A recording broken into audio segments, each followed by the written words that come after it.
The night Reeve showed up at her door, Lena had a kitchen knife in one hand and a frozen bag of peas pressed against her ribs. She hadn't called anyone.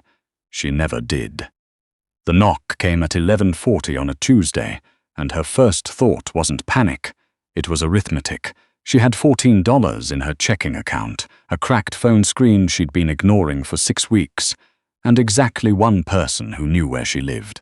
That person was standing on the other side of the door right now, and she'd rather bleed quietly on her kitchen floor than let him see any of it. She didn't open it.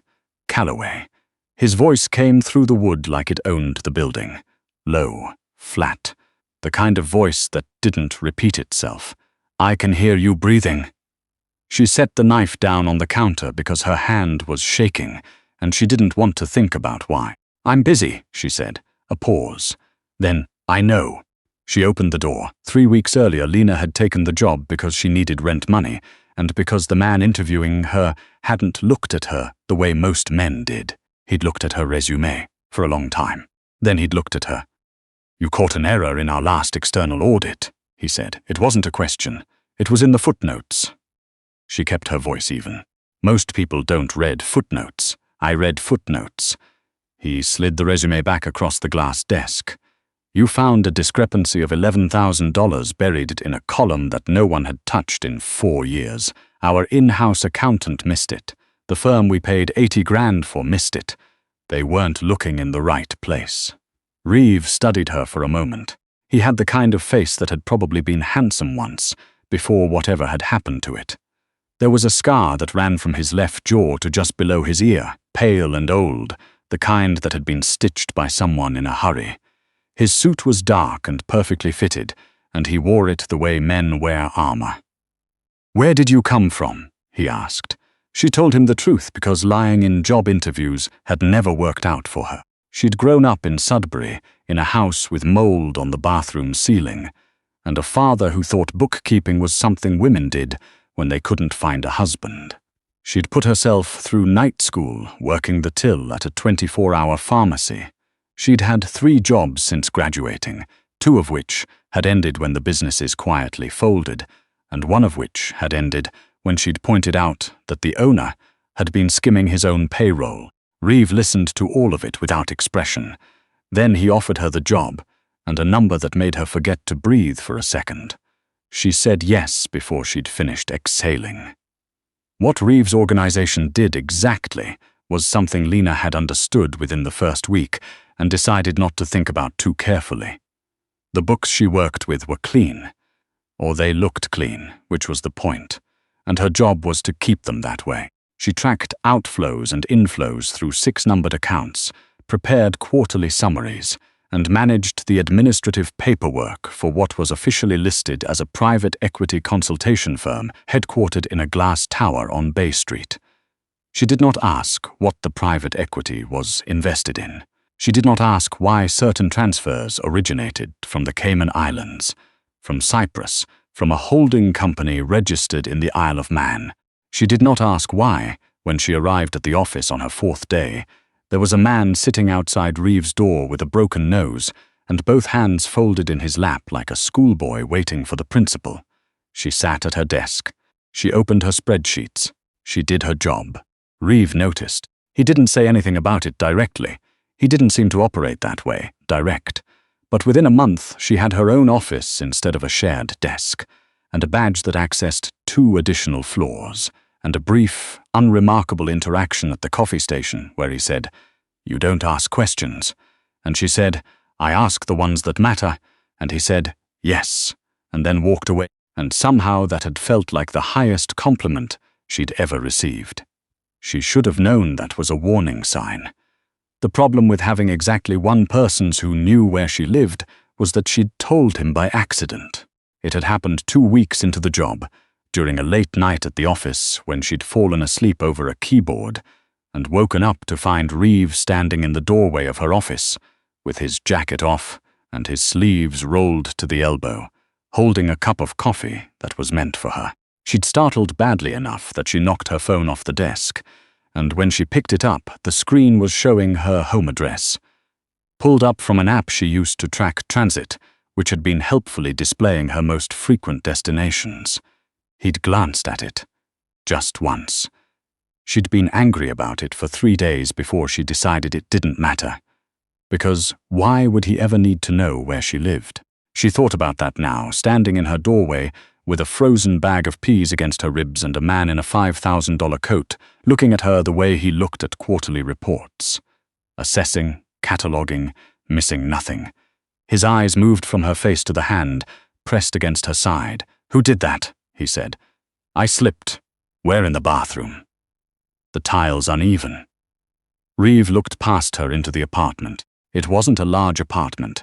There was a futon that served as her couch and her guest room, and sometimes her desk, a kitchen counter with the knife still on it, and a ring of damp paper towels on the floor that told a story she hadn't finished cleaning up. "The tiles uneven," he repeated. Yes. He looked at her for a long moment. Then he looked at the stairwell behind him. Then back at her. "Are you going to let me in?" he said. "Or should I call someone who will make the decision for you?" She stepped back from the door. It was 3 cracked ribs, was what it was. She knew that already. She'd had cracked ribs before, in a different context she didn't discuss, and the feeling was specific and unmistakable, a tightening in the chest like breathing through a straw, every exhale a negotiation. Reeve sat at her kitchen counter and watched her not quite wince as she moved around the small space, and he did not offer to help, which she appreciated. Men who offered to help when you were trying to hold yourself together had a way of making everything worse. "Tell me what happened," he said. "I told you. You lied to me." He said it the same way he said everything. No inflection, no accusation. A statement of fact, the way you'd note that a column didn't balance. "I don't like that." Lena set the peas on the counter. Her ribs ached with the movement. "I'm aware that you don't like it. So tell me the truth." She looked at him. He was sitting very still, in the way that powerful men sat when they were waiting. Not restless, not impatient, just suspended in a kind of absolute patience that she'd learned, over the last 3 weeks, was more unsettling than anger would have been. "There was a man," she said finally. "He followed me from the office. I don't think it was random." Something shifted in Reeve's face. Not much. A fractional tightening around the eyes. "Which exit?" "Lakeshore side. I take the 509 home." She sat down on the futon carefully. "He waited until I was on the platform. There wasn't anyone else," he said. She stopped. "He said to pass a message to whoever I was working for, that certain ledgers should go missing before the end of the month. And then I told him I didn't know what he was talking about, and he made his point more clearly." She looked at her hands. "I hit him with my transit card holder, the metal one. He left." The silence that followed was the particular kind that Reeve used when he was thinking very fast and showing none of it. "Why didn't you call me?" he said. "Because I handle my own problems. This is not your problem to handle. It happened to me. That makes it mine." He looked at her steadily. Then he said, "Does it?" and she didn't have a response to that, which was infuriating. "What do you want me to do, Reeve? Call you every time something goes wrong? I've been handling things on my own since I was 17. I don't—" She stopped, breathed. The breath cost her and she didn't let him see that. "I don't need a rescue." "I'm aware of that," he said. And then, without any particular softness, "I came anyway." He stayed. Not in a way she'd asked for or invited, but in the quiet and immovable way he did most things. He simply didn't leave. He made a phone call in a low voice near the window, and she heard the words Lakeshore and 509 platform, and before morning, and knew that whatever had followed her home tonight would be catalogued, and addressed in whatever way Reeve catalogued and addressed things, and that she was not going to be told the details. She found she didn't mind not being told the details. He came back from the window and looked at her and said, "You need a doctor." And she said, "I'm fine." And he said, "I'm not asking." And she almost told him what he could do with that until she moved wrong, and the pain shot up through her ribs, and her vision went grey at the edges for a second, and when it cleared, he was right in front of her. He didn't touch her. He stood close enough that she could have reached out and steadied herself against him if she'd wanted to, and she didn't, but the option was there. "I know a doctor," he said. "She won't ask questions." "You know a lot of people who don't ask questions." They're the only ones worth knowing. He paused. Lena. She looked up. He almost never used her first name. I need you to let me handle this part, he said. Not because you can't, because it's mine to handle. This came from my world, not yours. She thought about arguing. She'd been doing it her whole life, with landlords and employers, and a father who told her girls didn't need to understand how money worked, and she'd gotten very good at holding her ground until the other person gave up and moved on. But Reeve wasn't going to move on. She could see that. He was going to stand exactly where he was standing for as long as it took, patient as arithmetic, until she gave him something to work with. Fine, she said. The doctor. The doctor arrived minutes later, which meant she'd been on standby or living nearby or both, and she was a small, brisk woman named something Lena didn't catch who confirmed the cracked ribs, wrapped them efficiently, wrote something in a notepad she kept in her coat pocket, and left without making eye contact with Reeve. Which told Lena something about the nature of their arrangement. Afterward, Reeve sat down on the futon across from her. The apartment was quiet. The refrigerator made a sound it always made, a faint rattle that the super had promised to fix since March. The streetlight outside the window put a stripe of pale orange across the floor. She should have been thinking about the man on the platform, about what it meant for her job, about whether she was going to be able to come into the office tomorrow, and pretend none of this had happened. Instead, she was thinking about the fact that Reeve had come here himself. He could have sent someone. He had people. She'd learned that much about how his organization worked. He could have sent one of the quiet men with the careful hands who appeared and disappeared from his meetings, and it would have accomplished the same thing. Her apartment secured, the situation assessed, the message received. He hadn't. Why are you here? She said. Yourself, not anyone else. He considered the question. He did that, took questions seriously, even ones other people would deflect. It was one of the things she'd noticed about him early on and couldn't stop noticing. Because I looked at your address on your phone 3 weeks ago, he said, and I've thought about it more than I should have since then. The refrigerator rattled. That's a strange thing to say, she said. I know. It's not an answer. It's the only one I have. He looked at the window, then back at her. You found $11,000 in a footnote that 4 years of professionals missed.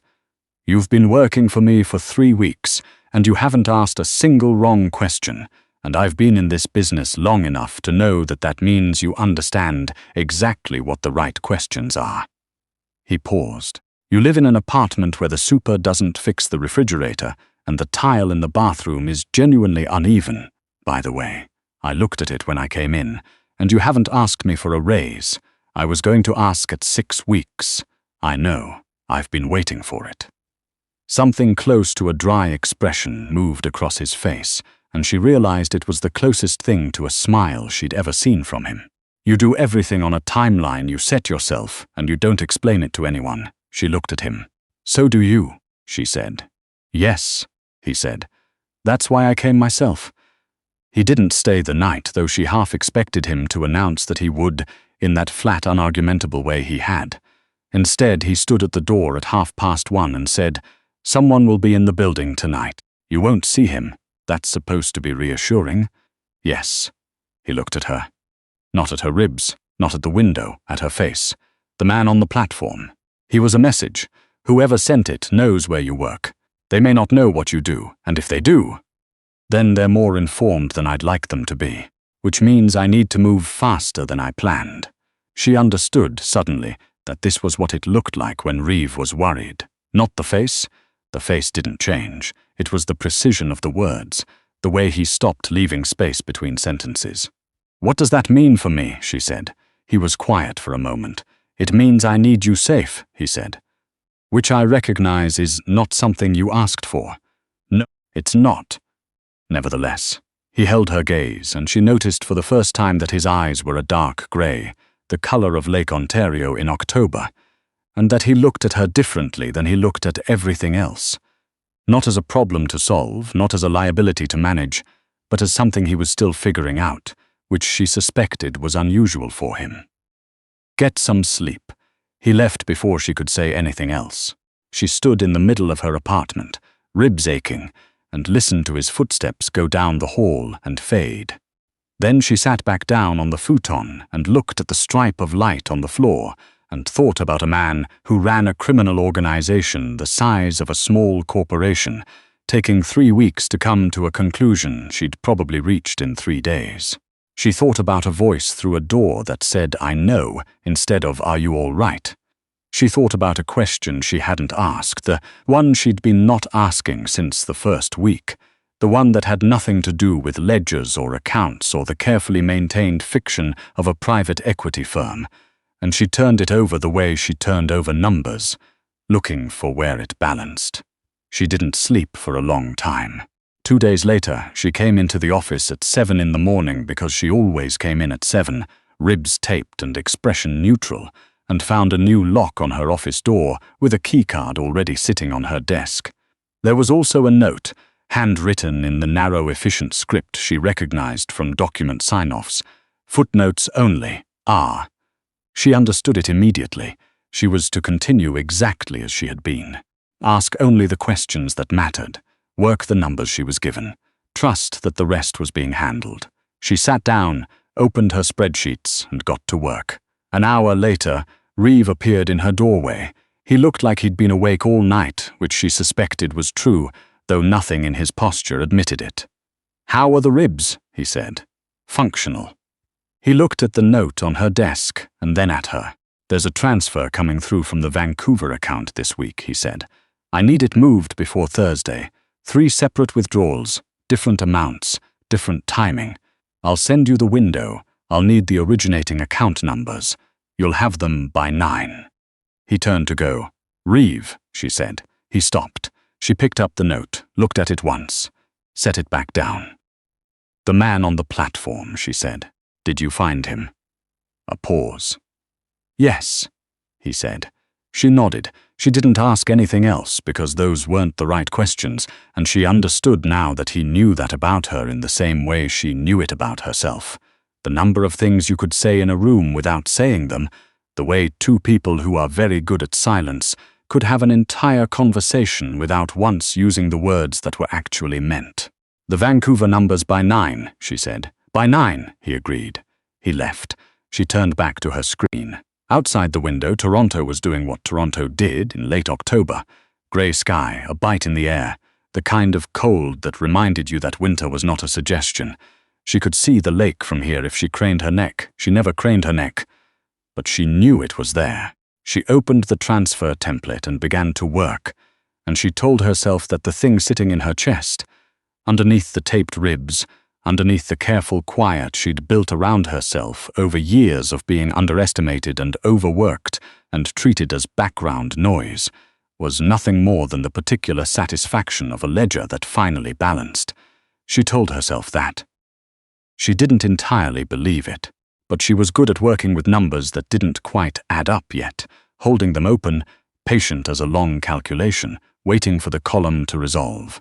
Some figures, she'd learned, just needed more time.